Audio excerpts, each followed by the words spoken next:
कांग्रेस ने ही सबसे ज़्यादा हमारा शोषण किया। अगर कांग्रेस पार्टी सही होती तो बीएसपी बनाने की जरूरत नहीं पड़ती, और बीएसपी ने कांग्रेस का पतन कर दिया। अब दलितों का राजा मायावती से बड़ा हो ही नहीं सकता। अगर बनाओगे तो भाई बहन जी को अगर नेता ना स्वीकार करके वो लोग अपने पैर पे कुल्हाड़ी मारने का काम करते हैं। 2024 के चुनाव में कुछ ना देखें, सिर्फ हाथी को देखें, सिर्फ बहन कुमारी मायावती को देखें। भाई बामन मेश्राम तो एक नालायक व्यक्ति है। वो कहता है मैं मायावती को खत्म कर दूंगा, मैं बीएसपी को खत्म कर दूंगा। अरे बीएसपी से ही तुझे मान सम्मान मिला भाई, तुम बोलने लायक बना।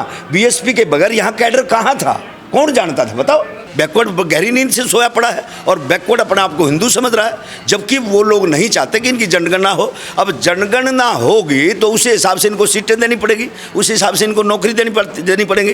क्योंकि जो स्वर्ण कास्ट के लोग हैं, अपने आप को जो स्वर्ण समझते हैं, वो वहाँ पे कुंडली मार करके बैठे हैं हमारे हक अधिकारों पे। बैकवर्ड समाज के हमने तो लड़ झड़ के कुछ ले लिया, हमारे एससी समाज के लोगों ने तो कुछ परसेंट पा लिया है, लेकिन बैकवर्ड गहरी नींद की सोया पड़ा है, उसको पता ही नहीं। वो हिंदू बन करके इनके साथ डंडा उठा लेता है और हमारे आपस में लोगों को भिड़ जाते हैं हमारे लोग। पिछड़ों की लड़ाई हम लोग लड़ रहे हैं भाई। जो मंडल आयोग हुआ, मैं पिछड़ों को बताना चाहता हूं, जब मंडल आयोग लागू हुआ, कहते हैं वीपी सिंह को झंडा बांधते हैं, वीपी सिंह को चौधरी देते हैं। भाई वीपी सिंह ने मंडल आयोग लागू किया, लेकिन वास्तव में क्या हुआ था, मानवर साहब श्री कांसीराम जंतर मंतर पे बैठे थे, और मानवर कांसीराम साहब जंतर मंतर पे मंडल आयोग लागू करवाने के लिए जो बैठे थे, उसमें 200 लोग टोटल थे। 200 में से 185 एससी कम्युनिटी के लोग थे, हमारे लोग थे, और 15 लोग वो लोग थे, इधर उधर के लोग थे। तो लड़ाई हम लोग सदैव से, क्योंकि हम लोग शिक्षित हो गए, हमारे समाज में महापुरुष पैदा हुए, हमारे महापुरुषों ने हमें चेताने का काम किया, जगाने का काम किया, तभी हम जाकर के बैकवर्ड की लड़ाई आज कौन लड़ रहा है, एससी लड़ रहा है। एससी बैकवर्ड, लेकिन बैकवर्ड एससी को अपना नहीं समझ रहा, आपके ऊपर अत्याचार कर रहा है वही। कोई बात नहीं भाई, अत्याचार वो जिस दिन वो जाग जाएंगे उस दिन सब कुछ ठीक हो जाएगा। ये लोग कहते हैं ना, मैं मोटी भाषा में आपको समझा दूं, ये कहते हैं भोड़ा जो है, भोड़ा परमात्मा, भोड़े की तीसरी आंख खुल गई ना तो उस दिन पढ़ आ जाएगी, ये लोग डराते हैं। भोड़े कौन हैं? अरे भोड़े हम ही तो लोग हैं, एससी बीसी के लोग भोड़े हैं। और तीसरी आंख यहाँ नहीं है कोई भोड़े के दिमाग में, तीसरी आंख है दिमाग। जिस दिन इस दिमाग की बत्ती जल गई, जिस दिन एससी बीसी के लोगों का दिमाग जाग गया, उस दिन बत्ती जल जाएगी, तीसरी आंख खुल जाएगी, और तीसरी आंख खुल जाएगी। हमें वोट दीजिए 2024 में, हम जातीय जनगणना कराएंगे। सबसे ज्यादा कांग्रेस ने ही हमारा शोषण किया। बाबा साहब ने बौद्ध धर्म अपनाया। अगर बाबा साहब के आप लोग फॉलोअर हो तो बाबा साहब ने सबसे पहले कहा था कि कांग्रेस जो है ना, कांग्रेस का जीवन में जीते जी मर जाना, लेकिन कांग्रेस का कभी चार आने का मेंबर मत बनना। थोड़ा कहा ज़्यादा समझना।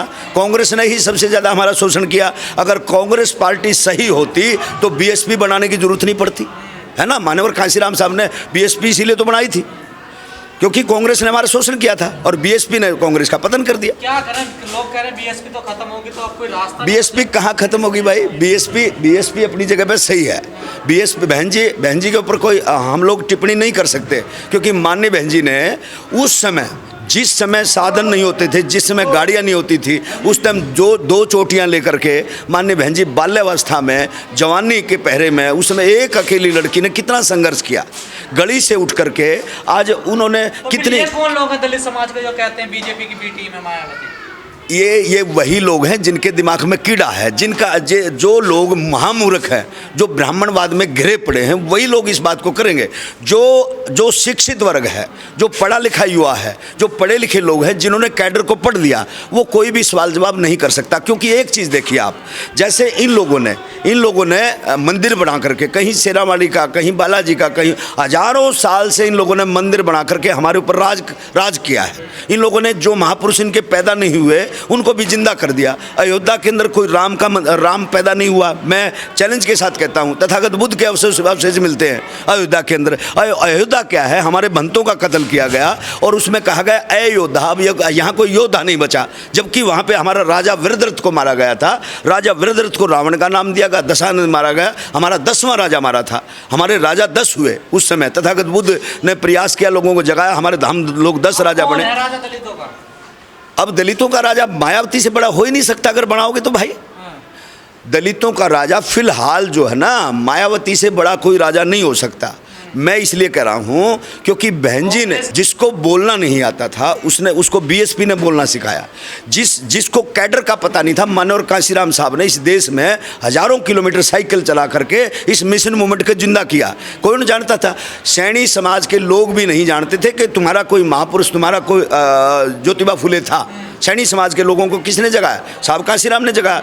पेरियार स्वामी, संत गाड़ के जितने भी संसार में ऐसी भी के समाजों में, सर छोटू राम जी, जितने भी समाज के लोगों की लड़ाई लड़ने का काम किया, उन महापुरुषों के बारे में किसने बताया? बसपा ने। पर कांग्रेस कह रही है हमने दलित राष्ट्रीय अध्यक्ष बना दिया पार्टी का, हम सबसे बड़े हितैषी हैं दलितों के। भाई ये तो, अरे भाई इन्होंने तो राष्ट्रपति भी बना दिया, लेकिन राष्ट्रपति को संसद में नहीं बुलाया। तो आप लोग सो कहाँ रहे हो? आपको तो सब पता है, आप लोग ज्ञानी लोग हो, आप इतने अच्छे पत्रकार हो, आप लोग पूरे देश में घूमने का काम करते हो, तो यहीं से सोच लो ना भाई। ये बना तो देते हैं खेत का डरावा, भाई तुम खेत में डरावा खड़ा रहना और पक्षियों को तुमसे डर करके पक्षी भागते रहेंगे, लेकिन खाना मत।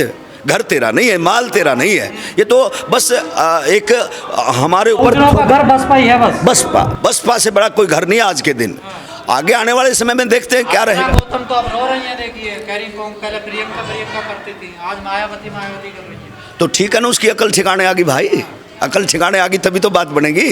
जब हमारे समाज के लोगों को पता चल जाएगा अपना कौन है, पराया कौन है, तभी तो बात बनेगी। अब दूसरे पार्टियों में कोई सम्मान नहीं है दलितों का। जिस ओबीसी की बात कर रहे हैं आप जी, वो ओबीसी समाज को जो है कि बहनों को स्वीकार ही नहीं करता है। अरे यही तो विडम्बना है भाई। वो लोग अपने आप को हिंदू मानते हैं और हिंदू के नाम पे उन्हीं का ज़्यादा शोषण होता है। उन लोगों का हिंदू बना करके शोषण करते, जब लड़ाई की बात आती है हिंदू बन जाते हैं।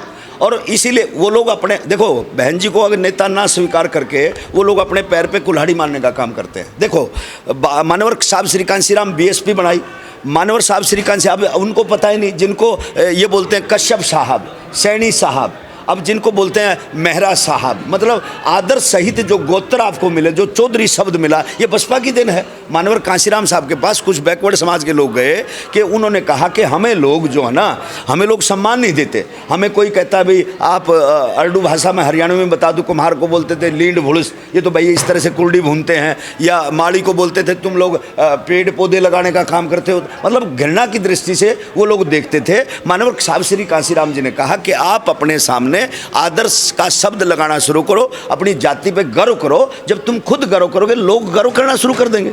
तो आप चाहते 2024 के चुनाव में मतलब सारे दलित बहुजन इकट्ठे, बस 2024 के चुनाव में कुछ ना देखें, सिर्फ हाथी को देखें, सिर्फ बहन कुमारी मायावती को देखें। भाई मैं, देखो वैसे मेरे मंचों पे हर प्रकार के नेता आते हैं। सर बामन मेश्राम अलग चुनाव लड़ रहे हैं, चंद्रशेखर बामन मेश्राम कहाँ से? बामन मेश्राम तो एक नालायक व्यक्ति है। बामन मेश्राम का एक स्टेटमेंट सुनो। बामन मेश्राम ने कहा, स्टेटमेंट सुनो उसका यार।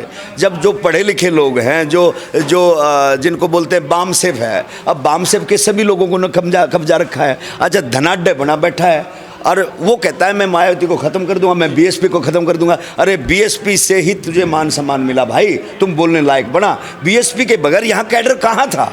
कौन जानता था? बताओ, कोई जानता तो बताओ भाई। मैं भी बीएसपी से पैदा हुआ, अगर मैं बीएसपी के गीत नहीं गाता, आज पूरे देश में मेरे गीत नहीं बजते। बाबा साहब के जागरण करने का मुझे अधिकार मिला तो बसपा की वजह से मिला। और जितने शशि भूषण, जितने भी हमारे गायक कलाकार हैं, जितने भी हमारे वक्ता लोग हैं, सब बसपा से पैदा हुए भाई।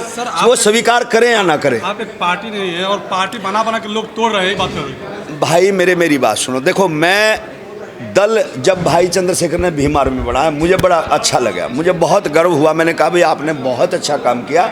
आरएसएस के 37 दल हैं, हमारा भी एक दल तैयार हो गया, लेकिन कुछ लोग भटक जाते हैं भाई, इसलिए अब पार्टी बना ली है। कोई बात नहीं भाई, उनका अपना विचार था, मैं उस पर नहीं बोलना चाहता, लेकिन मेरी खतरनाक क्या बीजेपी, कांग्रेस या आम आदमी पार्टी? दलितों के लिए सारे ही खतरनाक है। दलितों के लिए सही खतरनाक, सबसे ज़्यादा खतरनाक है हमारे ही समाज के लोग ब्राह्मणवादी हैं, जो दूसरों के चमचे बने पड़े हैं। मानवर कांशीराम साहब ने कहा कि चमचा जो होता है ना, चमचा, एक तो चमचा होता है छोटी चम्मच जो खाना खाने के काम आती है, दूसरा होता है एक चम्मच, थोड़ी बड़ी चम्मच होती है जो खाना डालने के काम आती है, एक थोड़ा बड़ा चमचा होता है जो ब्याह शादी में निकलता है और उसको झाड़ पूछ के और उसको खूब उसका काम लिया जाता है। जब सब्जी बन के तैयार हो जाए, हलवा बन के तैयार हो जाए तो मज़े से रिश्तेदार खाते हैं, फिर कहते हैं उस चमचे को झाड़ पूछ कर ले भाई, अब तेरा कोई काम नहीं, जब शादी में आएगा ना तब तेरी जरूरत पड़ेगी। तो वो कांग्रेस बीजेपी के लोग, आम आदमी पार्टी के लोग एक चमचे तैयार करते हैं जिनको अच्छे कपड़े पहना देते हैं, अच्छी गाड़ियां देते थे, ले भाई चमचे जाओ और प्रचार करो पार्टी का, अपनी रिश्तेदारी में घूमो, तेल फूको, तेल डलाना है तो फला पेट्रोल पंप से लेना, होटल में सोना, जिसके नरम गद्दे हों वहाँ पे सो जाना, ये पैसे लेना, और सारा काम चमचे जो है ना खुश हो जाते हैं। चमचे सोचते हैं भाई मुझे तो बड़ा सम्मान मिला, लेकिन जैसे उनकी सरकार आ जाती है तो चमचा उनके घर में एंट्री नहीं कर सकता, उनके दीवारों पे लिखा होता है कुत्ते से सावधान, और चमचा ठोकर खा के घर आ जाता है।